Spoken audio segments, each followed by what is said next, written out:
Hello, happy Friday. Welcome on into Let's Bet It. Lauren Jabbar here with Alex Glaze. Alex, it's Friday. How do you feel about it? It's the weekend. It's the weekend, but there's no football to look for. Well, I guess there's the Pro No. Bowl if you're into that kind of thing. I mean, Yeah, it's there's the Pro Bowl. So it feels kind of empty. It's like the calm before the storm, almost. yes. Yeah. I do. I'm really looking forward to the Super Bowl. We had a prop show yesterday with Prop Bet Guy. That was really awesome hearing about all the props that he's going to be betting for the Super Bowl. Only 9 more days, Alex, that we have to wait until Super Bowl Sunday. You say Feels only like like it's like a tomorrow. short amount of time. That's a long time. That's a long time. 9 days can feel like forever, but you know what? It's going to fly by because we're going to do a lot of talking about it even today with Teddy Greenstein. We're having him on from PointsBet. He's the senior PointsBet editor. Talk a little bit about where they're seeing the handle, where he's kind of leaning in terms of different bets he has for the Super Bowl. We're going to chat a little NBA, a few games on the slate tonight. We have college basketball because why not? Going a little dumpster diving into the MAC for that one, talking a little Toledo basketball. And then we can't end without our Pickswise 3-star play of the day and our best bets of the day. So let's get into it, Alex. Let's get it. Let's bet it. I want to start off with a little NBA question for you. Lakers currently kind of like floating by on the edge of the playoff seeding. Is it just because, they can't seem to stay healthy? Do they have bigger issues? What do you think is kind of the Lakers' issue right now? Well, the Lakers' issue is they don't have a lot of how do I put this? They need they need shooters. One, they Yes. they need they need shooters, and they need experienced young legs for those late game moments. They run out of gas. I mean, they have a lot of veteran guys, a lot of older guys on the team. So yeah, they're dealing with the injuries. LeBron James obviously not hasn't played the past couple of games, but late in games they run out of gas. Yeah. But that's been the issue for them all season long. So I'm not sure how they resolve those issues. But just last night's a perfect example, a brutal loss to the Clippers.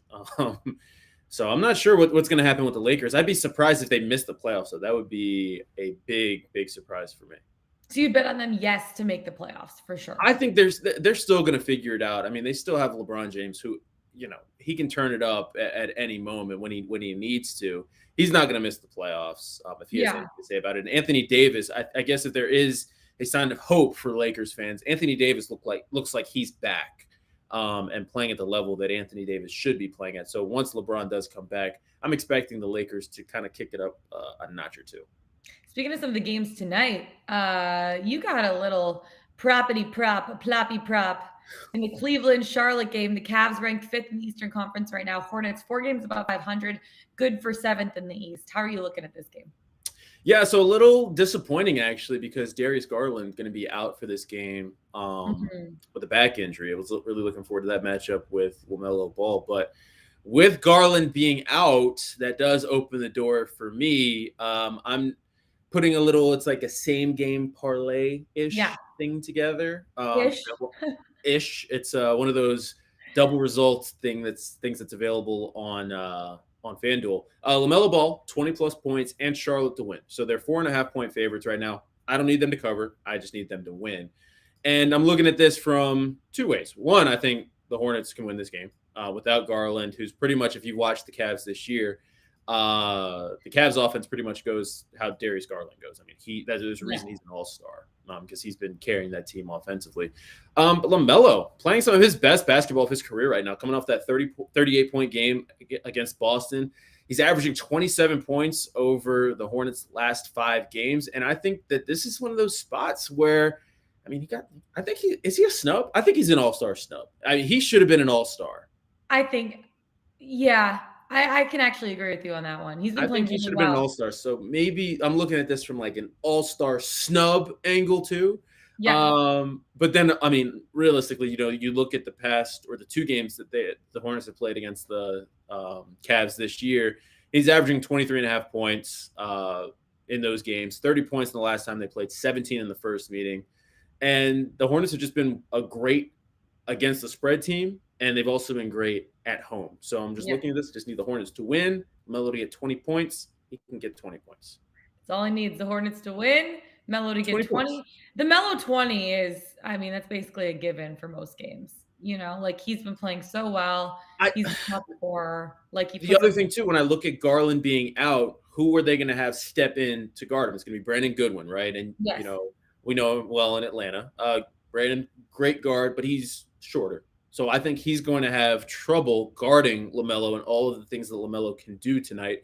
And then their backup guard is Rondo. I'm not sure what you can expect from Rondo, but I think LaMelo also can have his way with him. So I just think this is a bad matchup for the Cleveland backcourt tonight. And it's at home at Spectrum Center. Charlotte can feed off of their home crowd for this one. I think it's going to be a good game. All right, I'm taking it to Dallas. Snowy Dallas, something I'd never thought that I'd say ever. They got like a snowstorm yesterday. That's trouble. When they get snow, that's trouble. It's trouble, baby. The Sixers in Dallas taking on the Mavs. And Philly's an underdog in this spot. I really like their money line at plus 106 heading into this game. The Mavs, they didn't cover in their last two games in back-to-back losses against OKC, who is the worst team in the NBA right now. Luka did play well, though. He had 40 points, 10 assists, 6 boards. Philly also didn't cover in their loss to the Wizards, which was a very surprising loss to the Washington Wizards a couple days ago. The Bradley Beal-less Wizards. Yeah, a Bradley Beal-less Wizards, which is very surprising for the Philadelphia 76ers. This is the first time that the Sixers are taking on the Mavs this season. Philly was on a 5-game winning streak before dropping the game to the Wizards. One of the biggest struggle for them, though, which is something you'd never think you'd say with Joel Embiid, is their weakness on the boards. The Mavs, although, are also a bottom 6 team in rebounding. So Joel Embiid averaging more buckets than Luka right now. They're going up against a Mavs team without Porzingis, without Tim Hardaway Jr. I think that Joel Embiid's going to have his way down low against Dallas's defense without those two guys in there, and Tobias Harris too. Also, Seth Curry could be back for this game, not official yet, but if he is, his shooting paired with the Sixers front court, in my opinion, is going to be really, really tough for the Mavs to be able to contain in the paint. So I really like Philly in this spot in Dallas at plus 106 money line. And then to pair with that, I like Tobias Harris over 7.5 rebounds at plus 104. He's averaging 7.4 through 42 games played this season. I think the Sixers front court again is going to have their way against the Mavs defense. They're going to terrorize them in the paint. And then defensively, I think the Sixers are going to outwork the Mavs team that's just kind of out of sorts right now. And no Porzingis, no Hardaway Jr. This just seems like a really good spot for Tobias Harris to get over 7.5 rebounds at plus 104. Yes, it's 0.1 over his season average, but I just see this going a good way for Joel Embiid and for Tobias Harris. So I like that. I have a question about that game, actually, because I was looking at a prop. I haven't pulled the trigger on it yet, but Tyrese Maxey, 16.5 points. Yeah, I like Tyrese Maxey right now. I mean, he just had 33 earlier in the week against Memphis, 22 against the Wizards. He seems to be getting more confident, and I wouldn't say Luka is necessarily somebody as a defender. I think Tyrese can get 17 points on him, and I just see Maxey's role in that Sixers offense. He just seems to have a bigger role. Didn't Tyrese Maxey drop like 25 or 30 points the other night too? 33 against the Grizzlies. Yeah. He played really, really well. So, yeah, that's actually a really good spot for him, too. I just see the Sixers team taking advantage of the Mavs. No Porzingis, no Hardaway Jr. I think this is a really good spot for them in Dallas. Also, there's snow. So, I feel like Dallas people don't know what to do when there's snow on the ground. I just feel like it's like, oh, my God, it's Dallas. It's snow. So, whatever. We'll see. Let's get into some Super Bowl talk because this is what I'm really, really looking for. Well, actually, we have a question in the chat really quick. What have been your most profitable picks? And do you always play those teams if they've been profitable for you? I feel like subconsciously. The Ice Cats. I mean, the Ice Cats, yeah. Unless they're on the road. We don't play the Road Cats. We don't trust the Road Cats just yet. But when they're home, the Ice Cats, yeah. I feel like with hockey, I definitely do. I think that's for me, maybe because I'm not as dialed into hockey. Yeah. This is really my first year kind of betting hockey at the volume that I am now, which is not at a big volume by any stretch.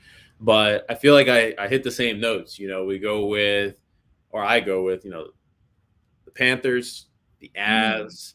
I look at spots for the Flames, who have been pretty good to me. I'm trying to think of a team that I fade. The Stars have been okay. Stars have been okay to me. Is there what about I definitely fade the Yotes. The Yotes I fade. The Oilers I fade. Yeah. So I guess subconsciously, I just know which teams have kind of done what in the past. It's not like a conscious, like, all right, I gotta hammer the abs every night. It's, I guess, just I look at spots and I'm like, okay, I could trust this team, even if it's like a question. You know what I mean? What about for basketball? How do you feel about that? Do you kind of play the teams that are doing well for you, or how do you approach that? No, basketball for me, I feel like I'm comfortable enough to recognize like spots, Yeah. matchups, like who's in, who's out, how big of an impact. I know more about basketball and football. It's the same kind of deal. But football, especially college football, I feel like I was hitting like the same conference. You know what I mean? Yeah. When I'm like comfortable with the SEC or like the Big Ten or You the loved the ACC. MAC too. Well, I love the MAC. I mean, how can you not? How can you not love the MAC? I mean, You gotta get a little if you're gonna MAC. watch football on like a Wednesday or Thursday night, you might as well have some action on it. So I do love the Yeah, MAC. yeah, might as well have some action. Why not? Speaking of football, let's bring in Teddy Greenstein, senior editor for PointsBet, because I don't know if you've heard, we have a big game coming up in about 9 days, which feels like it's so far away, Teddy, the Super Bowl. How excited are you for Super I'm Bowl LVI? yeah, I'm excited also to see you guys. Alex, good to see you. But I'm not doing the show with Lauren Jabara. I'm only doing it if it's Lauren J. Barra and the glasses come out. So what's going on? Oh, I got him right here, Wait, baby. wait, wait, wait, Teddy, please tell me you got some glasses. We Ooh, ain't. man. I think people are more into I mean, Lauren's than mine. Oh my So next week, well, I mean, maybe I'll do some shopping. Where did you get those, Lauren? Those are Amazon, awesome. baby, $20. They're not quite the Joe Burrow $2,000. I knocked a couple zeros off of that one, but you know what? The $20 ones work just as well. Just as well. Swag. You Yeah, look I great. literally typed into Amazon Joe Burrow Joe sunglasses. Burrow sunglasses. I know, that's the first pair that popped up. I'm gonna be honest with you. That is how that worked. I hope he gets a few pennies out of that $20. He definitely deserves some royalties, man. Oh my gosh. Well, I'm so looking forward to the Super Bowl. The Bengals obviously taking on the Rams at SoFi Stadium with PointsBet. What side right now are you seeing the most money come in on? Yeah, well, I think we have what qualifies as breaking news. The line is down from 4.5 to Yeah, 4. I just So if saw you that. like the Rams, this is a good time to jump on them. You'd have to pay minus 115, so a little extra juice. But this makes sense, guys, because we're getting more handle on the Bengals. Not a lot more, but Yeah, 52% of spread handle is on the Bengals. really. 59% of the bet count is on Cincinnati. And the money lines are about split. So it's a pretty, an interesting correction from the fact that it started at 3.5, rose to 4.5, and now settling in at a 4. That surprises me actually that people are laying two pennies on the Rams money line because I think it's usually right Rams spread Bengals money line, but that's actually a really surprising thing for me. I love that two pennies talk. That is some great lingo. I'm going to start throwing that in. And it is on the nose. It is a minus 200.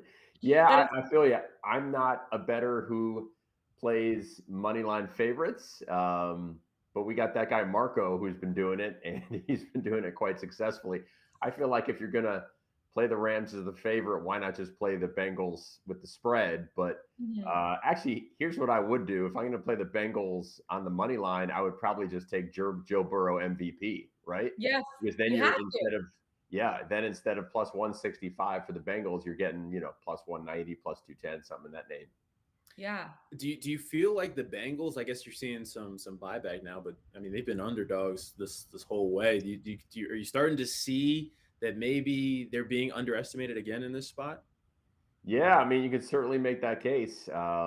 They just keep winning. I mean, I know people who at the beginning of the playoffs were they 14-1 to win the Super Bowl. So, yeah, the people who saw the value there and spoke up and jumped on it are loving life right now because they can, certainly hedge and guarantee a profit. So, yeah, honestly, guys, spread wise, I haven't made a bet on this one. I don't know that I will. What interests me are some MVPs. I got Cooper Cup at plus 700. Feel good about that. Down to Yeah. plus 450 on PointsBet. Now, if you want to roll the dice, OBJ. OBJ was plus Wow. 1800 for MVP a couple days ago. And this morning, for some reason, he's plus 3,500, and which is way more than a couple other books I've looked at. Yeah. Am I missing something? Was there an injury in the last couple of days? Otherwise, 35-1 for OBJ seems pretty juicy. Yeah, I honestly don't know. That does seem juicy. I might put a couple dimes on that one. home field advantage, because this is crazy that the Super Bowl is at SoFi, right? And that the Rams, it's their home field. Is that being taken into consideration at all, or would it be 4 points at any other stadium too, do you think? Yeah, Lauren, it's being taken into consideration, but very small. So when the Rams played the 49ers, we were giving home field 1.5 points. And even that might have been generous given reports of the crowd being 60-40 in favor of San Francisco.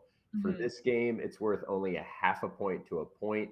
Of course, that makes sense because, the Rams fans there are just going to be hanging out, drinking, chilling. I mean, I don't know if they're going to make any noise. And then most of the crowd is going to be your corporate crowd, your people who are flying in, and people just rooting for whoever they have money on. So not a big home field advantage. They're rooting for a good game. They're rooting for a good game. Yeah, but not nothing, because, even if the crowd, let's say, is totally neutral, I'm sure there'll be a lot of Bengals fans there. There is some value in just comfort level, the locker room, the field, just all those kind of things that go into the pregame. So that's why there is 0.5 point to 1 point baked in on this. Well, aren't the Bengals technically the home team, but they're going to be in the away locker rooms? And it isn't it a weird? I think it's a weird situation like that. So yeah, who even knows? I mean, I've never been in that stadium before. It's obviously so new, so they're just going to go where they're told. But go where they're told. Should be a great game. I mean, I'm hoping for a lot of points, right? I mean, I'm hoping for Ben Skoranek anytime touchdown at plus 800. He's my old Northwestern buddy, and he was obviously open against the 49ers. Didn't haul it in, but he was open. And, Cooper Kupp or OBJ, hoping those guys have huge games, and one of them can hit on MVP. Is there a prop that you have the biggest liability on right now that you're just seeing people just hammering? Yeah, here's what we're getting. So we're getting Cooper Kupp anytime touchdown, which I don't know if you guys saw. It was like minus 190 early in the week. Now it's already up to minus 210. Oh my gosh. People are still betting that right now? They are. It's our number one most bet on prop. Certainly number one most bet on anytime TD. After that, probably the names that you would figure: Jamar Chase, who was plus 105, OBJ plus 135, Joe Mixon minus 110. Those are the next ones. And then T. Higgins plus 175. So certainly the ones you would think of. Our guys were half joking that our biggest liability for MVP is Evan McPherson, because people are betting him and they're getting 100 to 1. We also would prefer Aaron Donald not winning MVP. He was 18 to 1. He's down to 16 to 1. Okay, that's nice. What about the one I was talking to Prop Bet Guy yesterday about is Matt Stafford over 0.5 interception, because he's had 17 he threw 17 interceptions during the regular season, 1 so far in the postseason. I feel like that could be a good prop angle for people to take too on the Rams side. That's a very popular one. I hit on that in the 49ers game. The problem with that is there's a lot of juice. I've been seeing like minus 140 on that. But I mean, the Bengals, tenacious D. I mean, they're not getting here just on good looks and Joe Burrow. It's a gritty team. The defense was obviously amazing in the second half against Mahomes. So certainly more likely than not that Stafford's going to cough one up. He tried really desperately hard to cough up a second. And my God, if that had been intercepted, we'd probably be talking about a different team in this game. I was actually looking at some stats too. Jared Goff, in his 5 seasons with the LA Rams, he only threw 4 pick sixes in 5 seasons. Stafford has 4 pick sixes just this season alone. So that's really an interesting one too. If you kind of want like an outside look at something, obviously, I mean, that's really outside, but the stats are stats, right? They're stats for a reason. Yeah. I mean, Bengals to defense or special teams to score a touchdown plus 550. I mean, I wouldn't say that's the most attractive price, but given what you just said about the pick sixes, it's got a chance. Yeah. Give us your best bet. What's your best bet for the Super Bowl? Yeah, I mean, I'm going with those MVP guys. I'm going with, because I love the prices. I think the Rams are going to win, but I don't feel good about it necessarily now to lay 4.5 or 4 points. Maybe what I'll do is hopefully the Bengals will get a lead, and then I'll jump on the Rams live. But yeah, those two guys as MVP, and then Ben Skoranek was plus 475. I talked to our traders. I said, hey, can we pump that up a little bit, because I want to mention it on our newsletter. So I was able to get that up to plus 800. And look, you guys remember, I mean, he was wide open in the end zone. He's got good speed. And I just figure there's going to be so much attention on Cup and OBJ, and Skronic's going to get a shot. So I'm there for the redemption story of the guy dropping one in the title game and scoring the Super Bowl. So I know you said you know who you think is going to win. You said the Rams. Who do you want to win this game? Yeah, I mean, I want the Rams to win. I want them to score like 38 points. And let's see, who's the Rams' backup quarterback? Do we know? No. Rams backup quarterback. Whoever it is, I want him to come in, split the touchdown passes with Stafford, so that way Cup or OBJ wins MVP. How's that? Oh my gosh, I like it. Are there any other props that you like specifically that you're already on heading into next Still week? examining. The one that a lot of people seem to like is Joe Mixon under on combined rushing and receiving. Mm-hmm. But I'm gonna go for some obscure ones. I remember last year I ended up making some money on like Darrell Williams under receiving yards. So you want to find these semi-obscure backups in an unusual market, like receiving yards for a running back, and go like under 11 or 12, and those have a great shot. So can we doing some analysis next week for sure. Apologies to John Wolford. How can we forget about John Wolford, the Rams backup quarterback out of Wake Forest? Wow. You could have given me. I was going to say, you could have given me a lot of guesses. I don't think I would have ever landed on John Wolford there. Oh, man. Teddy, where are you going to be watching the game at? Yeah, so I have a good week next week, Lauren. I'm going to head out to the Waste Management. Going to be out in Scottsdale. Nice. We're flying back Saturday, and then friends up in the burbs here will be fleeing the city to get up there. I'm in charge of bringing the buffalo wings. We go to a place called Buff Joe's in Evanston, where I went to school, and have like just a massive pan and have a great time. Where are you guys going to watch? I'm going to a friend's place. Got to have a little Super Bowl party. Just nothing crazy. Just gonna hold a couple tickets in my hand and watch quietly in the corner. I'm probably just gonna be playing some props though. I don't know. Yeah. I haven't talked myself into a side yet. Yeah. I am all in on the Bengals, baby. I bet last week. I bet their money line. I bet Bengals spread, and then I live bet the money line. Last weekend. That was live. I saw. Were they as high as like 14-1? Yeah, I didn't get it 14-1. I got it plus 880 when I bet their live money line right before they got that big stop before halftime. Which I don't know why I did that. It was Tito influenced. I was talking to my brother about it, and he's like, "You won't," and I'm like, I will. All right. I'm like, you tell me I won't do something, I'm going to do it. I'm like a big challenger. But I'm actually going to LA. I don't necessarily know if I have Super Bowl tickets yet, but my cousin may have Super Bowl tickets. So I might actually be at the game. If not, I'm going to be watching somewhere in LA with friends. Are you willing to go on social media and say, hello, take me as your date to the Super Bowl? Yes, I will not. I will. Sometimes, Teddy, dignity takes a backseat to necessity, and you got to do what you got to do. Okay? That's all I got to say. If I could pull that off, I would. You can. So I think you got to exactly use it. Hey, any takers want to take me to the Super Bowl? Anybody at all? Teddy, I got a question for you, actually. One last one for you. How close are you guys monitoring social media for any leaks, as you have rehearsals for anthems and props and things of that nature? Gatorade color. There was a little bit of controversy last year with the anthem and a little bit of scrambling. Just how closely are you guys monitoring social media, and how are you guys handling that? Yeah, the answer is extremely. But Alex, we don't have a market for national anthem time. I hate to disappoint the public, but give the people what they want. The people want anthem. It's just too volatile for all the reasons everybody knows. I mean, people are going to be doing the scouting. They're going to have their stopwatches out probably on Friday and Saturday. So that's not when we post. We certainly do have Gatorade, but I think we take that one down early in the game. So we'll be looking. All I got to say, orange or blue. Why? Based on what? Those are just the best flavors. Purple's the best flavor. Purple. I thought you had betting advice for us. No. Honestly, just based on the best flavors. If you are the Rams and you're drinking purple Gatorade, I'm concerned about you. Your team color is blue. Why are you not drinking blue or yellow Gatorade?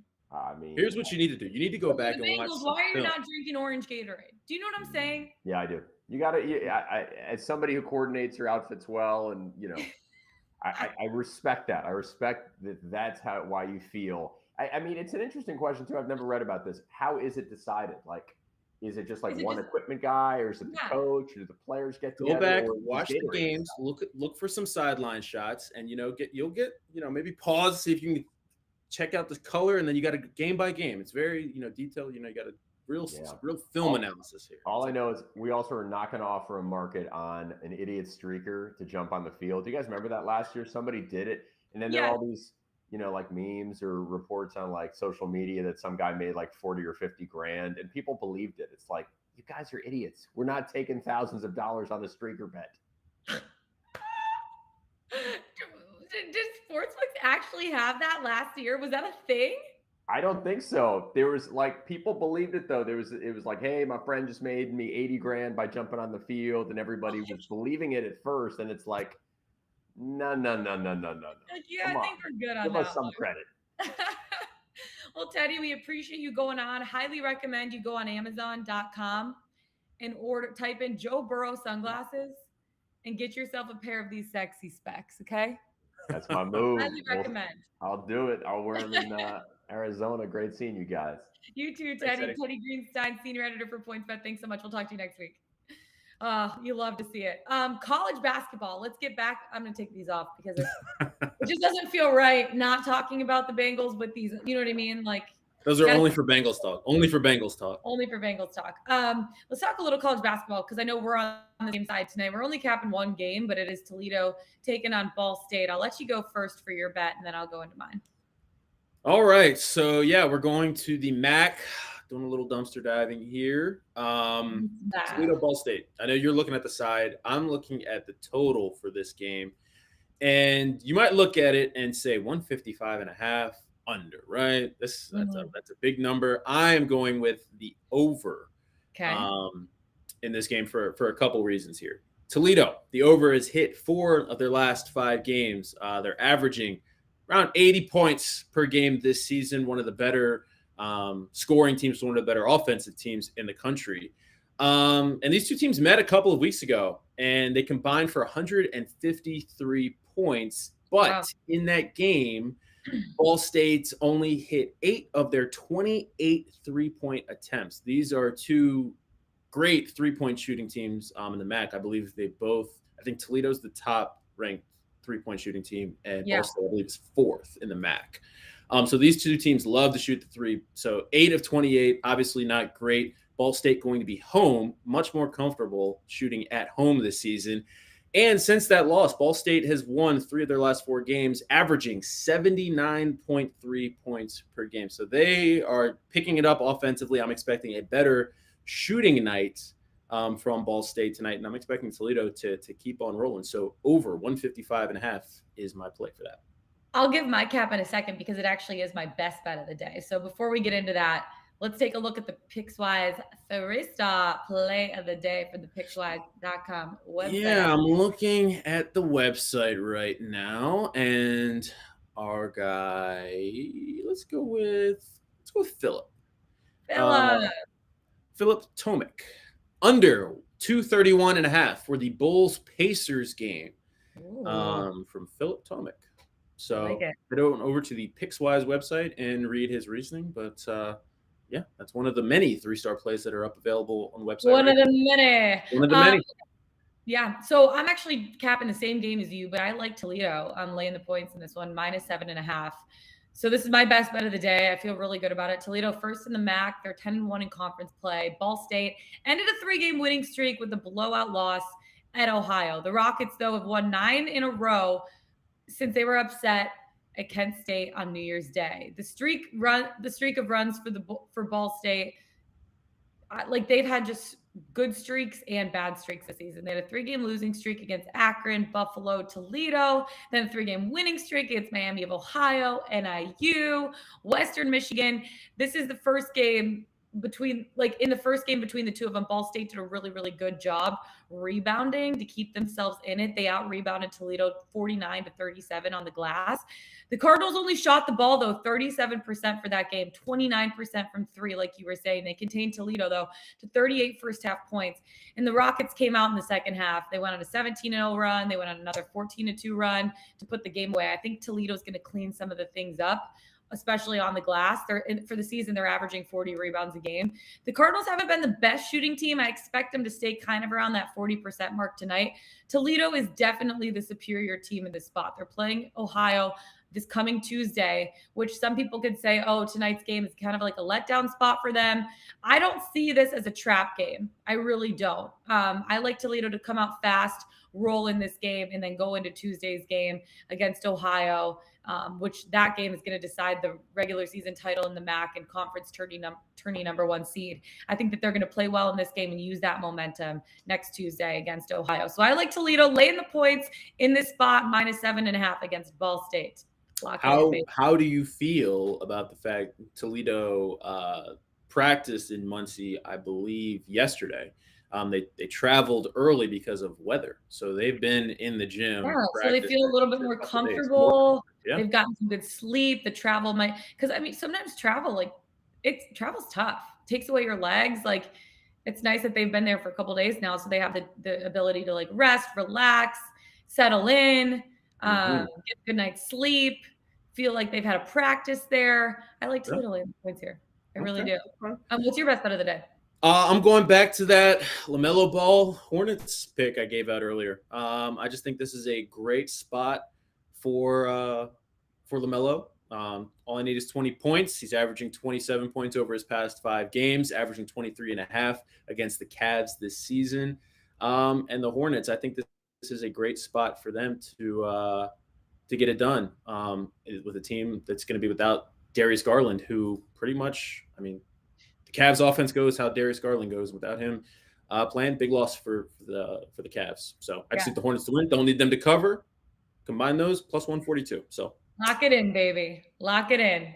All right. Happy Friday, everyone. That is it for us today. Find us on the Pickswise YouTube channel. Go to Pickswise.com. Hammer that subscribe button. You don't want to miss a show every day, 10 a.m. Eastern time. Follow us on Twitter. Alex Glaze. I'm Lauren Jabara. Best of luck tonight, you guys. We'll see you tomorrow. Don't miss us too much. Let's get it. Let's bet it.